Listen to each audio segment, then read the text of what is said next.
Welcome once again to Lehto's Law. Here's Steve Lehto. Michael sent me a note, said, Steve, check this story out from WSOCTV.com. No trip of the lifetime. 3-year cruise through Life at Sea Cruises has been canceled.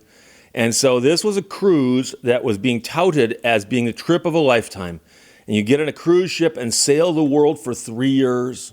3 years. It's the kind of thing that you might think about during retirement, be kind of cool. Go sail the world for 3 years. Now, of course, being on a boat for 3 years might not be everybody's cup of tea, but I can see where this would be attractive. But the problem, of course, is that the trip has been canceled, and some people paid for it. That's the problem. But as you hear the story unravel, you're going to go, wait, this doesn't sound quite right. So this is from Cox Media Group also. Natalie Dreyer wrote it. No ship, no cruise. No cruise for you. Passengers who had planned their trip of a lifetime and paid more than $100,000 to embark on the trip have found out the trip is not going to happen. Life at Sea Cruises was going to start on its 3-year trip, but the company doesn't have a ship for passengers. It turns out they haven't got a ship. Now, there are some cruise lines out there that have got plenty of ships. Turns out this cruise line doesn't have the ship they needed, though. Company had been planning to buy a particular ship that was retired earlier this year, but it was a ship that was owned by a subsidiary of Carnival, but another company bought the ship. So apparently they had all their eggs in that one basket, and somebody else bought the basket. The cruise was supposed to embark from Istanbul, Turkey, on November 1st, but just before the trip was scheduled to begin, it was postponed 10 days. And then they said, okay, we're going to be leaving from Amsterdam. Then the date was pushed back, with the start of the voyage remaining as Amsterdam. But at a time when people should be packing and putting the last-minute touches on their plans, passengers were told on November 17th that the trip was just canceled. News came far too late for some of the passengers who had paid for the 111 cabins. Some had already traveled to Istanbul before the original departure date. Others sold or rented their homes and got rid of their possessions. Because you can imagine that leaving your home unoccupied for 3 years might cause other logistical problems. The trip cost over $115,000 per person. But this does sound pretty cool. They're going to visit 240 countries in 382 different ports. Okay? So they're going to cover a lot of ground, figuratively speaking. Business Insider reported that after the first 3 years, the ship would then embark on another 3-year cruise with passengers who wanted to stay on could pay extra and just stay on the ship. Or, of course, some can get off, others can get on. But the problem now is that you're out the money that you had paid for the time being until they can get their refunds, which they say they'll start paying back in mid-December in monthly installments. So it appears that the company doesn't have the money handy to just pay everyone back. And that would worry me. Company also said it would pay for accommodations through December 1st and flights home for those stuck in Istanbul. Because here's the problem. If you were flying to Istanbul with the intention of getting on board a ship, it would be a one-way ticket. So that's an expensive ticket to fly to Istanbul from wherever you are.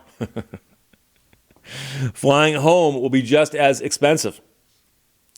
Meanwhile, the owner of the cruise company said he was extremely sorry for the inconvenience, adding that the company couldn't afford the ship.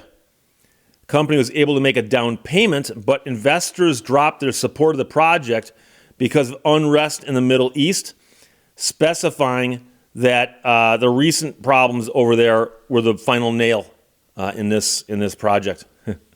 A memo to customers said the company was facing challenges because of investor withdrawals, according to Business Insider. So the company tried and failed to buy a different ship, and the owner said they are trying to find a third ship. He also said they may offer the trip on a ship called the Gemini, the company's ship that was originally slated but was deemed too small. But the chief operating officer clarified the statement, telling passengers, in case we weren't clear, the trip is canceled. He also told passengers how they could retrieve the belongings they had sent to the ship before the cruise. So some people had actually shipped their stuff ahead to be put on board the boat, and now their stuff's over there also. So this is a mess. And my number one fear as a consumer protection attorney is, will you get your money back? Will you get your money back? So as noted, the cost of the cruise is the big one. And then your travel expenses, if you traveled, and then your lodging, et cetera, et cetera. But then also, did you make arrangements for your house, such as did you sell it? Well, your house, if you sold it, is gone. Okay, so you may have to just go buy another one. Did you rent it out for 3 years to somebody? You may have issues there also. And those are the kinds of things where they're probably going to say, we don't have to pay you for that. Those are all consequential damages that are probably waived in some contract you signed 6 months ago. But I can tell you that right now, in this day and age, there are cruises on the Great Lakes. The Great Lakes, of course, are Huron, Ontario, Michigan, Erie, and Superior. And the 5 big lakes surrounding Michigan and a couple other states in the Midwest. And we do share some of them with Canada, the lakes we do. The Great Lakes actually have cruises on them. And this started a few years ago with a couple cruise lines saying, hey, we can do some cruises on the Great Lakes. And you can get on board a ship that travels around, and it might hit all 5 Great Lakes, or it might just spend most of its time in Michigan, Huron, and Superior. And there's a lot of cool stuff to see. And you'd be on Great Lakes as opposed to being on the ocean. And I've been on cruises. I've been on several cruises. I've been to a whole bunch of islands in the Caribbean. And so I've been on cruises. I know all about cruising in that sense. But I'm here to tell you that there was a time when, and I'm talking about literally over 20 years ago, a company came up and said, we're gonna do a cruise on the Great Lakes. And at that time, nobody's doing it. And I don't know that anybody had ever done it before, at least in that scale. And they said, we're going to get a big cruise ship and launch it on the Great Lakes and do Great Lakes cruises. And I actually thought, that sounds interesting. And so I actually paid to get a reservation on that cruise ship. That'd be cool. I thought it'd be cool. And a short while later, as they're preparing for the cruise, some safety inspectors from the state of Michigan, I believe it was Michigan, but I could be wrong, went aboard the ship to inspect a few things, including their kitchen facilities, and they failed the inspection. And when word got out that they had failed their inspections, the health inspections, people stopped booking on that cruise, and the cruise company very quickly went belly up. I remember on my way into work, I used to pick up the newspaper, the Detroit Free Press, the paper I delivered as a young man, and the front page was a story about the cruise line goes belly up. And I'm like, oh, they've got some of my money. And of course, I did some research and discovered that they had filed for some form of bankruptcy. And the good news is that I'd used a credit card for that. And I contacted my credit card company. And they said, oh, send us documentation if that happened, and we'll just refund you. And I got refunded like instantly. And I suspect there are a lot of people who just cut checks and the money was gone because in bankruptcy, the only asset that company had was the ship that had just failed an inspection.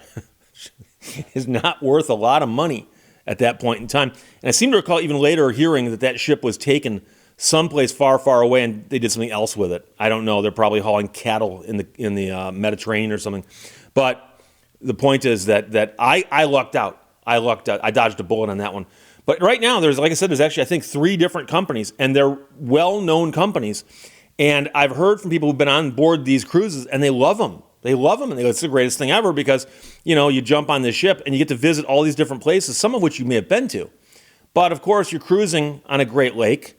And, if you're ever on a cruise out in the ocean and the weather gets rough, even the big boats can be bumpy. They can be bumpy. And for the most part, in the summertime, the Great Lakes, it's just smooth sailing. So that's interesting. And I wouldn't be surprised if one of these years I decide to jump on one of those ships and take a quick cruise too. Because almost every place they go, I've been to. But it's a whole different perspective going around from the water side and dropping in on these different places. And for instance, they always stop at Mackinac Island. Very, very cool place. And in fact, on Labor Day, when I went up to do the bridge walk over the Mackinac Bridge, ran out to the island one day and walked around the island. You look out at, offshore, and there's these huge cruise ships right there. So it's kind of cool. So the sad news, though, is for the people who actually had blocked off 3 years of their lives to do this cruise of a lifetime, it's not going to happen. And there's now probably going to be a fight to get your money back. And I hope people can. I hate to be the bearer of bad news. I don't like to tell people bad news. But if you said, Steve, do you want to bet money on whether these people get their money back? I would say, well, it depends. Can I take either side of that bet? Because I don't think they're going to. But that's just me as a guy talking statistics based on 32 years of practice in the fields of consumer protection and other that apply to this. So no trip of a lifetime, 3-year cruise through Life at Sea Cruises canceled from WSOCTV.com. And Michael Sennett, thanks a lot. Questions or comments, put them below. Let's talk to you later. Bye-bye. And yes, there is a Weed, California. It's a real place. Thank you for watching Lehto's Law. It is yet to be proven that intelligence has any survival value.